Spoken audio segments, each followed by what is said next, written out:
ইতিমধ্যেই আমরা শুনতে পাচ্ছি যে তাদের অনেক লোকজন দেশ ছেড়ে চলে যাচ্ছেন এবং ওবায়দুল কাদের সাহেব সহ আরও অনেকে ইতিমধ্যেই পাসপোর্টে ভিসা করে রেখেছে। যে জবরদস্তি করে নির্বাচন করে তারা আবার ক্ষমতায় যাবেন, 2018 2014 পুনরাবৃত্তি করবেন, এইটা আর সম্ভব না। তারাও জানেন এটা। এই জেনেই তারা সব ভিসা রেডি করে ফেলেছেন তাদের পাসপোর্টে, কখন জানি চলে যেতে হয় দেশ থেকে। অধিকাংশ তাদের অনেক ঘনিষ্ঠ লোকজন নানা জায়গায় নানা কথা বলছেন, সেখান থেকেও নানা কথা ভেসে আসছে, তারা এটা করে রেখেছে। এবার আর সম্ভব নয় যে কোনো প্রকারে তারা নির্বাচন করবেন। একতরফা নির্বাচন মানে পুলিশি নির্বাচন এবার আর কখনোই আর সম্ভব হবে না, আর কখনোই সম্ভব হতে দেবে না এদেশের জনগণ। জনগণের যে জাগরণ, জেগে ওঠা জনগণ এবং এদেশের ভোটাররা তাদের যে নিজস্ব শক্তি, সেই শক্তি তারা প্রয়োগ করবেন। তাদের যে মালিকানা, রাষ্ট্রের মালিকানা তো জনগণের, যে মালিকানা কেড়ে নিয়েছে আওয়ামী লীগ নামে একটি দুর্বৃত্ত সংগঠন, তারা বরাবরই তাই করেছে। এদের জন্মের পর থেকেই মানুষকে নানা প্রলোভন দেখাবে, রাষ্ট্র ক্ষমতায় এসেই জনগণের অধিকারটা তারা কেড়ে নেবে।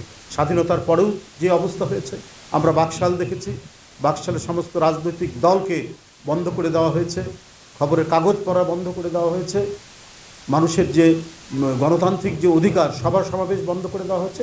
সেইটা আরেক রকমভাবে তারা নব্য বাকশাল প্রতিষ্ঠিত করেছে। এটা আওয়ামী লীগের ইতিহাস এবং ঐতিহ্য। ওই ইতিহাস ঐতিহ্যের বাইরে যখনই আওয়ামী সরকার আসুক, তারা সেটির বাইরে যেতে পারে না। আপনার এতদিন আগে 75 সালে তারা যেটি করেছে, তো সেটা কেন করেছে? যুদ্ধ কি শুধু আওয়ামী লীগ একা করেছে? যুদ্ধ অন্যান্য রাজনৈতিক দল করেনি? মওলানা ভাসানীর নেতৃত্বাধীন তার দল, ভাসানী ন্যাপ, আরও বিভিন্ন সংগঠন, তারা যুদ্ধ করেনি? বিভিন্ন বামপন্থী সংগঠনগুলো তারা যুদ্ধ করেনি?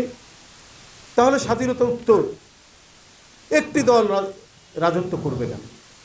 বিনা ভোটে, জনগণের সমর্থন ছাড়াই। এটা হচ্ছে তাদের মনোবৃত্তি, মানে ভণ্ড মনোবৃত্তি আওয়ামী লীগের বরাবরই। সাধুর মতো প্রথমে কথা বলে প্রতারণা করবে জনগণকে, ক্ষমতায় এসেই সর্বপ্রথম জনগণের অধিকারকে তারা কেড়ে নেবে, কেড়ে নিয়ে জনগণের উপর চালাবে দুঃশাসন। আবারও তার পুনরাবৃত্তি চলছে।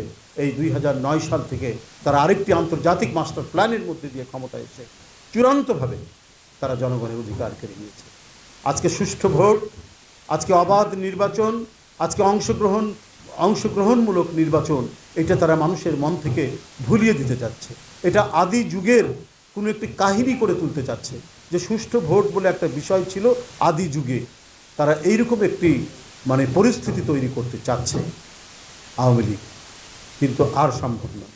চারিদিকে মানুষের জাগরণ, চারিদিকে মানুষের ধিক্কার ধ্বনি আওয়ামী লীগের বিরুদ্ধে, চারিদিকে মানুষ তার অধিকার ফেরানোর জন্য ঐক্যবদ্ধ এবং সম্মিলিত কণ্ঠস্বরে পায়ে পা মিলিয়ে তারা আজকে মিছিল করছে, তারা আজকে মিটিং করছে, তারা আজকে সোচ্চার হচ্ছে।